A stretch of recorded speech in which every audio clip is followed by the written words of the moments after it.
ever had here. I'm very proud of this team. Very proud to be a Wildcat fan. We are number one. Very proud.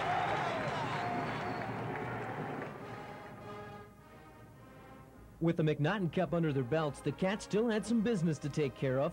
The final 2 regular season games were on the road in Madison, and the NCAA Division I playoffs are right around the corner. I think what stands out in my mind is the sequence leading up to it. We won the McNaughton Trophy. We basically had guaranteed an NCAA playoff berth. We went into Wisconsin prior to the WCHA playoffs and won 2 games down there when we really didn't have to. We come home against Colorado College and didn't have a great deal of difficulty there, and went on to St. Paul, and North Dakota really came at us with everything they had, and we fell behind and fought back and won that game. And then Minnesota was very angry going into the championship game, knowing that the seeds had already been announced for the NCAA tournament. And, you know, I thought that was maybe the best game we'd been involved in all year, and our kids did what they had to do to win the game. And if they didn't win it, they were still probably going to do well because we had known the seeds prior to the game. So to me, that speaks volumes about the character of our hockey team and what the makeup was.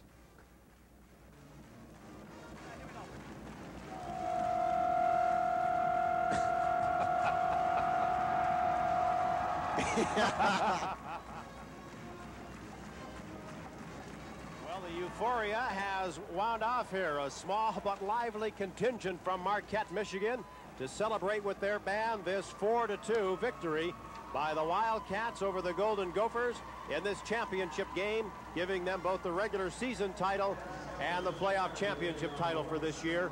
Truly a deserving team. What a great game by 2 terrific teams. 2 down and 1 to go. The Cats claimed the McNaughton Cup and won the WCHA playoff championship, beating Minnesota 4-2 in St. Paul. Next up, the big one, the NCAA Division I playoffs. In the quarterfinals, the Cats were at home hosting a surprise opponent.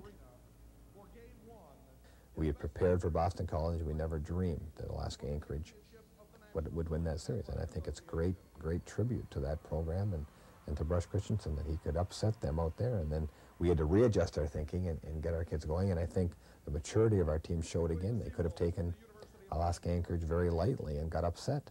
But when we met in the locker room and I listened to the conversation from our seniors and from our captains, and I felt they were focused. So I thought that we would come out and play well, and I think they really believed, and they had themselves convinced that they had to have the right approach, and that if they didn't work hard, they would not win. And fortunately, that turned out to be true. Trying to get the shot off, and he scores.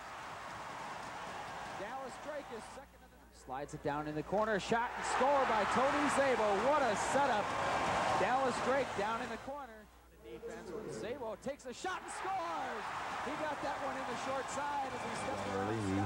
We got in the game as it went on, got a 1-0 lead in the first, and that was okay. And then came out in the second and played very, very well for about half the period, and then let up a little, and they get back in it.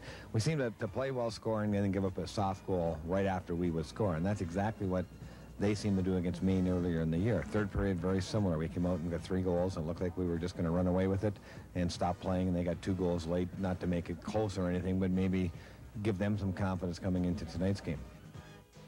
I think overall, though, the better team did win out in the series, and the Wildcats advanced to the Final Four. I think that's for certain, Tom. The Wildcats won this series 2-0 this weekend on the basis of sheer balance of talent alone over the Seawolves. Alaska Anchorage would just not go away.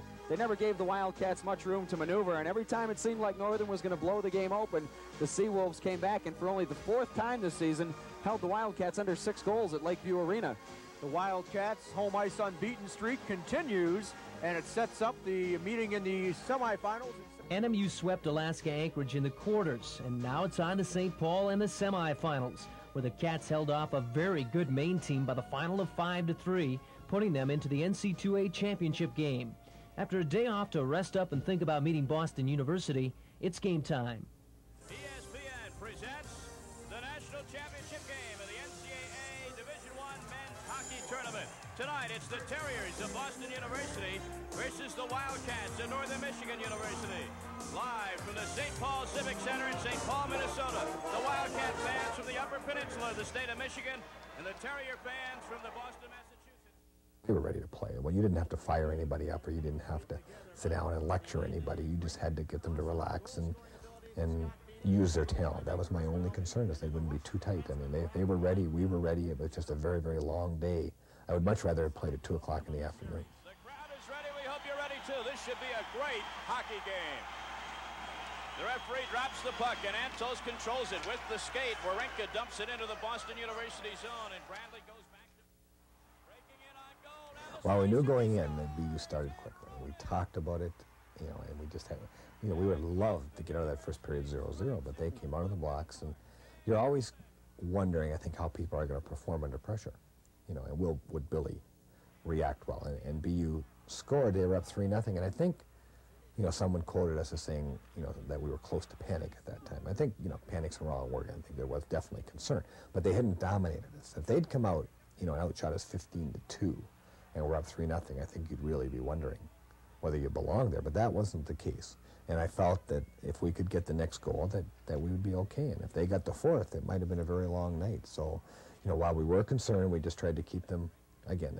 And I probably use the word focus more than any other word with this hockey team, but that's what they had. And I think that when they went in the locker room after the first, that while concern was there, panic certainly was not. There was no negative feeling. We didn't have to change anything other than we just wanted to play our game. And I think that's what we talked about. And then we came out and, you know, had maybe the best second period we've ever had.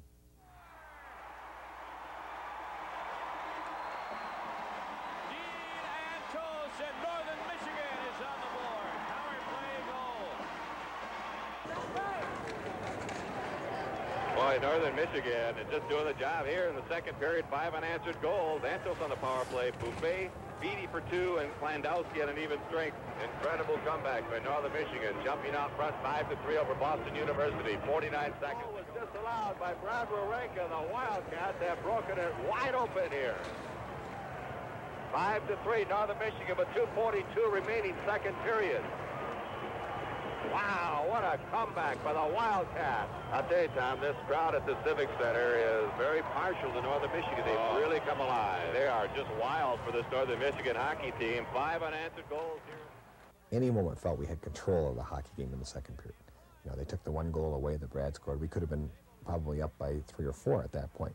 But it gave you the opportunity to go into the locker room with a 2-goal lead. We had not lost a third period lead all year, so you had to like our chances. And it certainly was a much better locker room going into the third than it was going into the second, but I don't think anybody on the team really felt the game was over. All right, from Northern Michigan's viewpoint, 20 minutes separate the Wildcats from their first ever national championship.